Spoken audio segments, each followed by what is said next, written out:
Bien, pues corregidos los ejercicios vamos a pasar a ver el contenido teórico del día. Bueno, ya sabéis que todo esto hay que copiarlo en el cuaderno. Si queréis, escuchad primero la explicación y luego ya, pues tranquilamente vais poniendo el vídeo en pausa y lo trasladáis todo al cuaderno. Bien, hoy vamos a trabajar, hoy es un contenido realmente teórico, hoy apenas vamos a hacer ningún ejemplo, ningún ejercicio, porque es solamente para que vayáis aprendiendo cierta terminología relacionada con los cuadriláteros, los polígonos regulares y la circunferencia, ¿vale? Ya mañana será una clase mucho más práctica. Vamos a empezar con los cuadriláteros.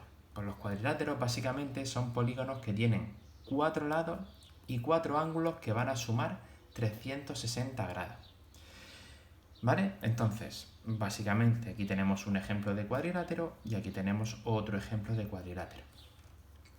Vamos a destacar dos elementos, que son sus dos diagonales. Las diagonales son segmentos o rectas que unen vértices opuestos, ¿vale? Por ejemplo, aquí la diagonal sería la recta que une estos dos vértices y aquí sería esa recta que une los dos vértices opuestos. Aquí tendríamos esta diagonal y esta diagonal. Las diagonales, como vemos, se cortan en lo que llamaríamos en el punto medio del cuadrilátero. Y ahora vamos a ver. Seguimos. Vamos con la clasificación de cuadriláteros. Fundamentalmente los cuadriláteros los vamos a clasificar en dos grandes grupos. Los paralelogramos, que son los que tienen los lados opuestos paralelos, y los no paralelogramos, evidentemente los que no tienen los lados opuestos paralelos. Dentro de los paralelogramos vamos a distinguir el cuadrado, el rectángulo, el rombo y el romboide. Veamos rápidamente cuál es cuál. El cuadrado es el cuadrilátero que tiene sus 4 lados iguales y sus 4 ángulos iguales a 90 grados. El rectángulo es aquel que tiene sus 4 ángulos iguales. Los lados, evidentemente, serán iguales 2 a 2. Es decir, los lados paralelos van a ser iguales.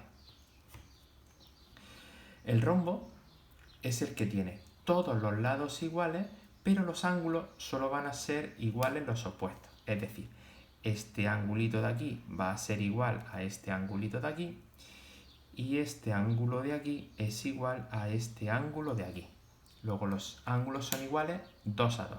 Los 4 lados son iguales. Y finalmente tenemos el romboide. El romboide lo que tiene son solamente los ángulos opuestos iguales. Es decir, este ángulo es igual a este ángulo y este ángulo de aquí es igual a este ángulo de aquí. Los lados paralelos también son iguales, es decir, este lado mide lo mismo que este lado y este lado mide lo mismo que este lado. Pasamos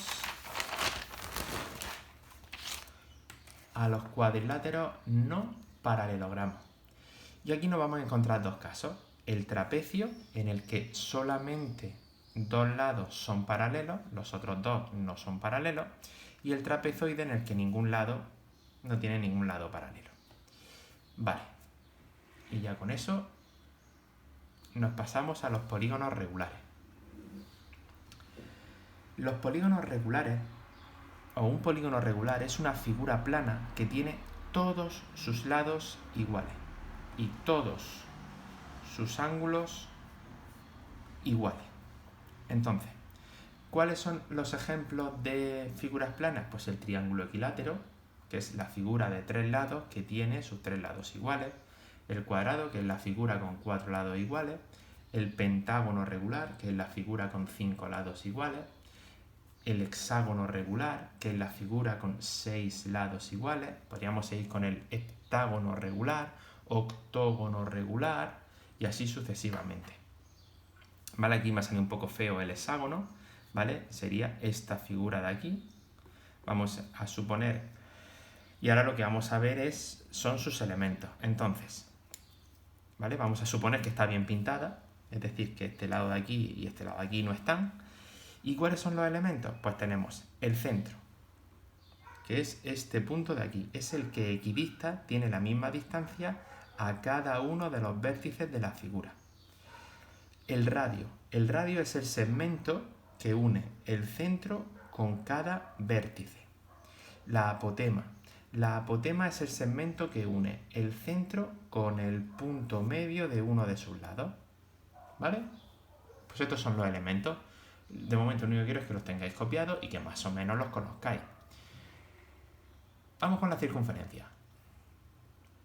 La circunferencia es una curva cerrada y plana que cumple que cada punto de esta curva equidista de un punto llamado centro. Es decir, que la distancia del centro a cada punto de la circunferencia tiene que ser la misma.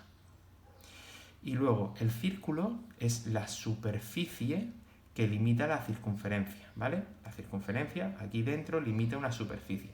Esta superficie es la que se denomina círculo. Y ya finalmente, para terminar, vamos a ver los elementos de la circunferencia. Aquí los tenemos. ¿Cuáles son los elementos de la circunferencia? Pues si tenemos esta circunferencia, aquí tenemos ese punto que hemos llamado centro, tenemos el radio. El radio es el segmento que une el centro con cualquier punto de la circunferencia. Siguiente elemento sería el diámetro.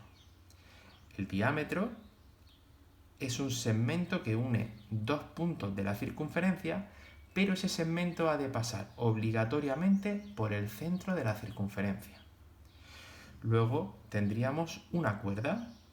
Una cuerda es un segmento que une dos puntos cualesquiera de la circunferencia. Y ya finalmente tendríamos el arco. El arco es la longitud, es la parte de la circunferencia limitada por dos puntos. Ahora, que una cuerda divide a una circunferencia en dos arcos, este y este. Cuando esa cuerda es el diámetro, esos dos arcos reciben el nombre de semicircunferencia. Es decir, yo por ejemplo aquí tengo una cuerda que ha dividido a esta circunferencia en este arco y en todo este arco de aquí. Vale, pues cuando esa cuerda es el diámetro, entonces este arco y este arco reciben el nombre de semicircunferencia. Bien, pues con eso ya tenemos los contenidos del día. A continuación de esta parte no os pondré ejercicios, pero sí que os voy a poner ejercicios sobre los ejercicios que os voy a preguntar el viernes, que van a ser operaciones con ángulos y teorema de Pitágoras. Venga, pues ánimo con el trabajo.